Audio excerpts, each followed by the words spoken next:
Welcome to my page, my website, jayaudiolab.com.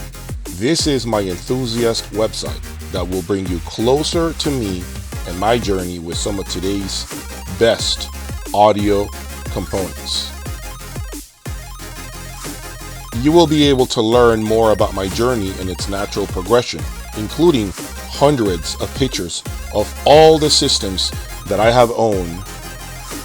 Also, within my homepage, you will get to see all of my YouTube videos so that you don't have to go to YouTube anymore to find new and fresh content.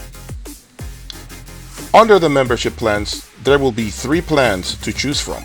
These memberships will have raw, uncut video with my unfiltered opinion on just about everything that enters my room.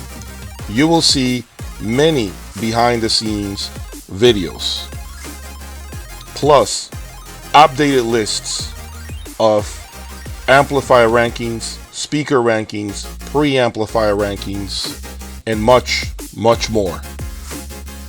Be sure to check out the membership section of the website. Lastly, come and check out my classifieds section, which I call On Its Way Out, where you will see and have the opportunity to inquire about any product that has been on my channel. In short, jayaudiolab.com will give you an intimate look at what goes down in my lab that you cannot get anywhere else. Join the fun and see you there. Welcome back, everybody. Thank you for your time. Please subscribe, hit that like button, continue to support me. I couldn't do any of this without you guys' support, and I want to thank you once again. Folks, some of you guys have emailed me and have been very vocal about the fact that you feel my Boulder 3050 models right behind me are not being showcased to the full potential. I am not able to hear, according to you guys, what my electronics are capable of because you feel the Magico S7 simply is not at the same level as my electronics. Now, I'm going to tell you this. I disagree with that sentiment because of the fact that I do feel the Magico S7 has been one of the most special loudspeakers that I've had the pleasure of owning. I dare to say that it has sounded better than a lot of speakers that I've personally owned, and has done perhaps one of the most impressive things in my room, which is to give me what I consider the very best bass, actually, that I have ever heard in here. It almost sounds as if I had subwoofers in each corner and somebody came and ran room correction of some sort. I mean, it just feels phenomenal. What I'm getting here, the impact that I'm getting here, the dynamics I'm getting here, the sound stage, the sheer clarity.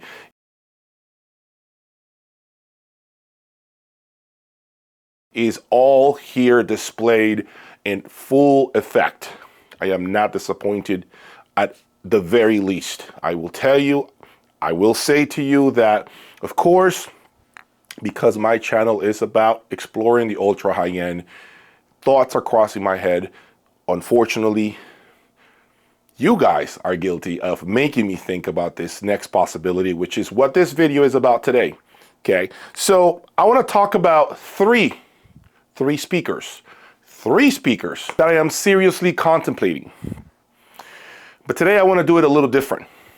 I want to be upfront, okay, about several things that I take in consideration when it comes to selecting a future loudspeaker, or simply stated, any loudspeaker, okay, that I decide to personally buy with my own money.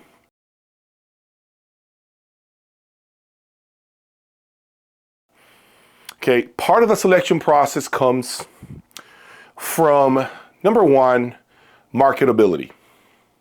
Okay, I need to buy a speaker that has a market because, as you know, once I play with it, once I use it, once I display it on my channel, I need to sell it as a used item. I don't sell it as a new item like what dealers do. That is their field. My field is primarily the secondhand market. Okay, so I am very well versed in how the secondhand market operates. This is a reason why, more than likely, and I hate to break your heart, if you're waiting to hear this, I am sorry, but I'm going to give it to you raw and honest. This is the reason why I don't have any European speaker in contention. I don't have any European speaker on my radar, with the exception of the European speaker that I will be mentioning shortly. Reason for that, folks, is in case you're not in the United States of America, I will tell you something that you may not know. Folks,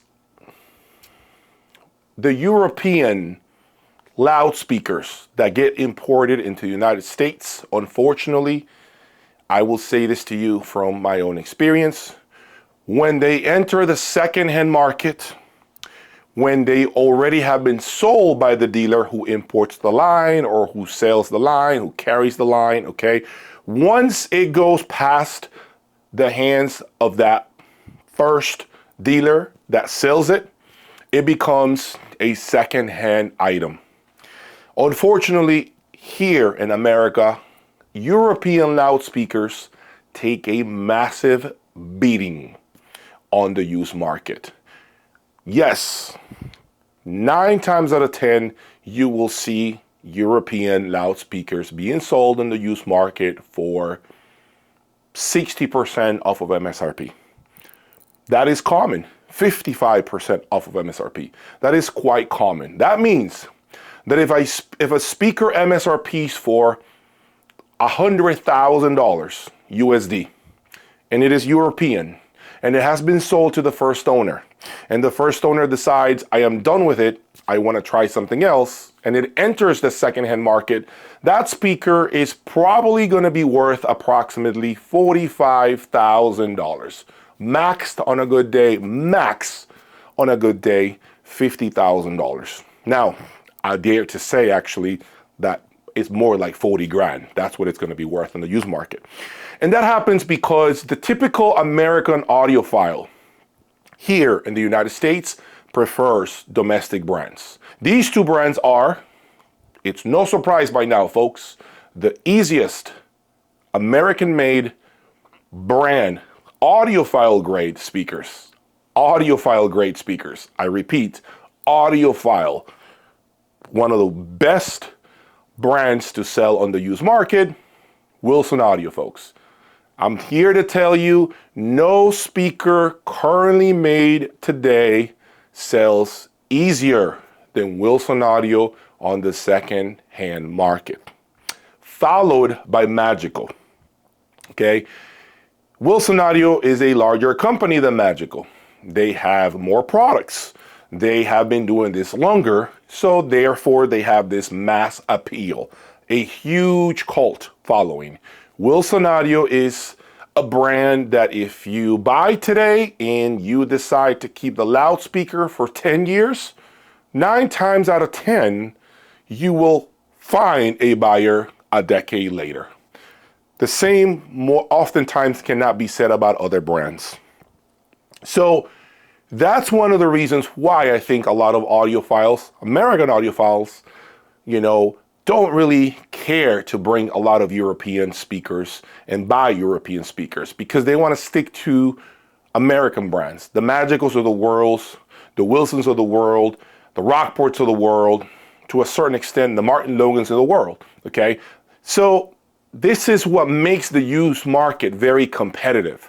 This is what makes it tough for a lot of people to sell second-hand or their used European loudspeakers. It's a very difficult act which leads to a massive amount of losses, okay? Massive amount of money being lost, to be specific.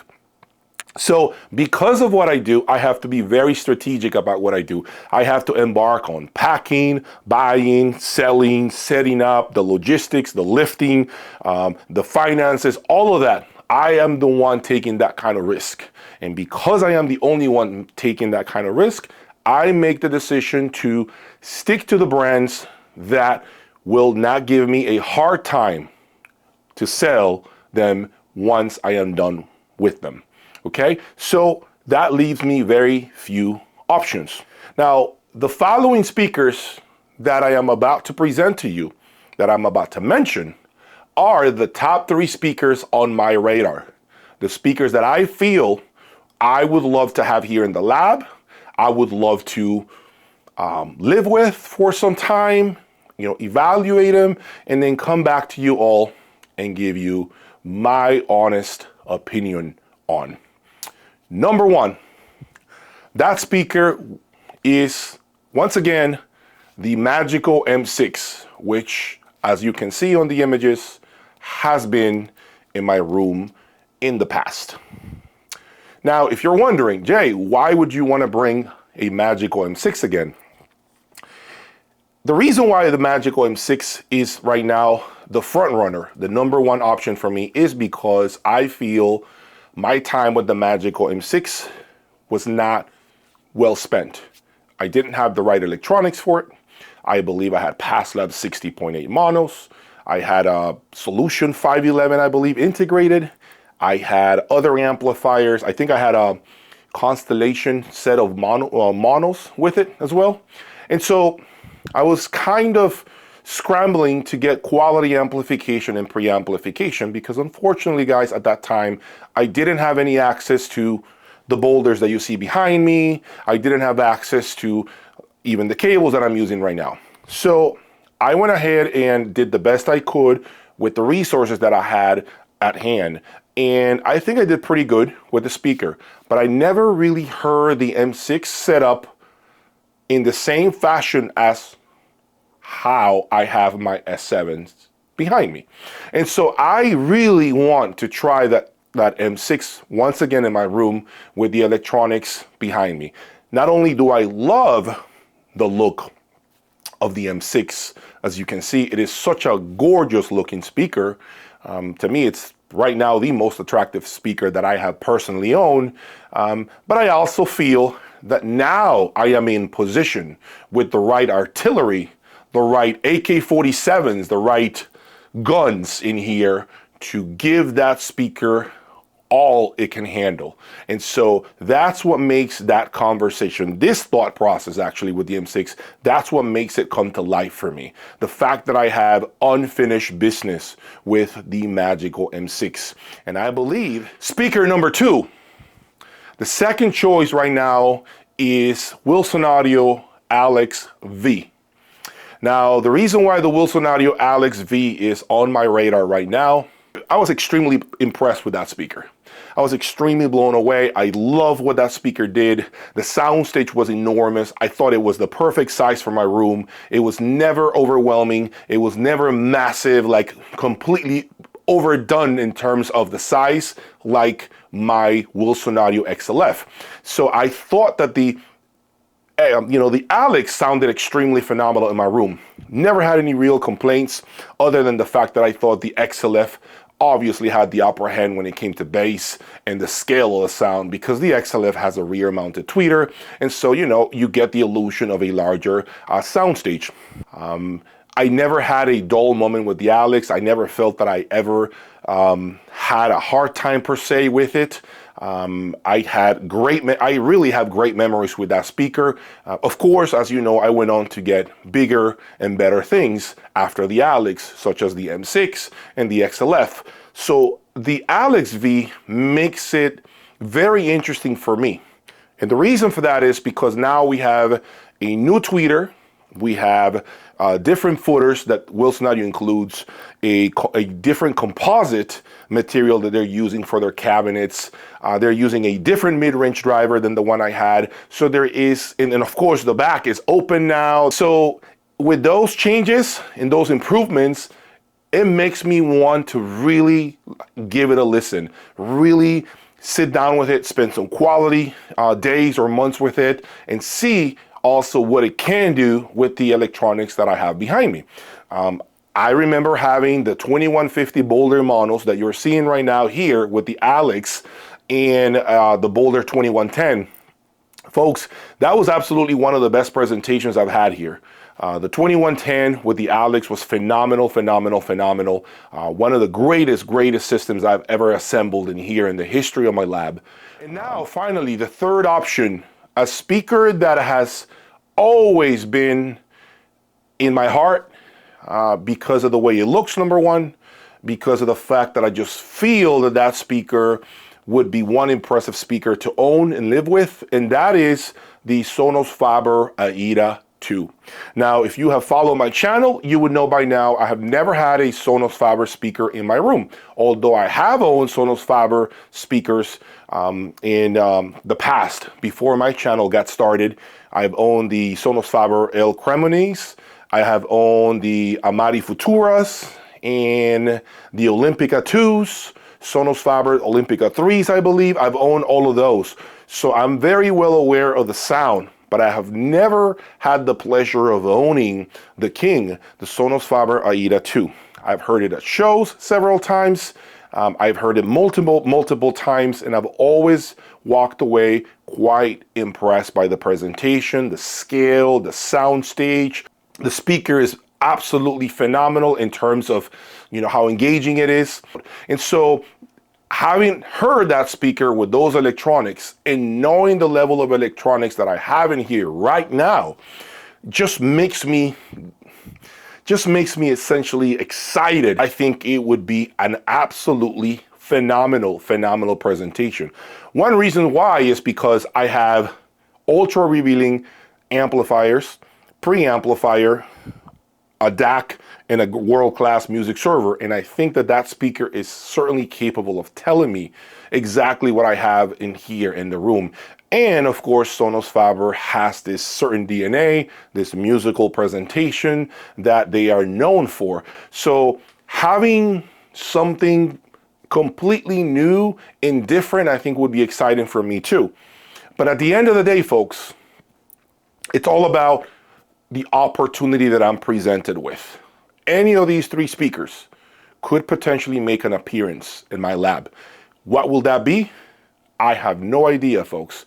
No clue. Any of those three speakers can pop up in my room at any moment. But I can tell you that right now, I am very proactive about locating the next speaker that I think will go forward with my room. Now, I am not desperate to get rid of my Magico S7s, although for sure they will be up for sale soon. But I am not desperate to dump them because they are one of the most special speakers I have had the pleasure to live with. Now I'm going to ask you, what speaker are you excited to see in the room out of the three speakers that I have just mentioned?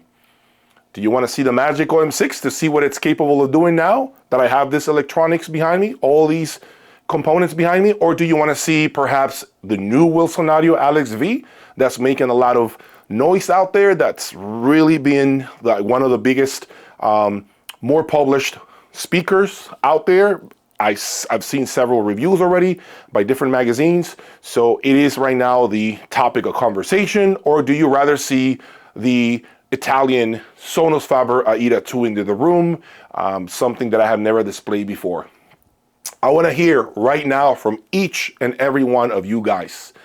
Write me in the description below, which speaker do you want to see in the lab? As a matter of fact, I may even post a poll soon asking you guys to vote for the next speaker out of the three that I have just mentioned that you guys might want to see in my lab. I'm curious to know how you guys feel about these three speakers. Leave me your comments under. Give me your opinion, please. I am going to respond to each comment, and I want to know what your sentiments are about these three fine loudspeakers. Stay tuned for more, folks. Thank you for your time. Peace.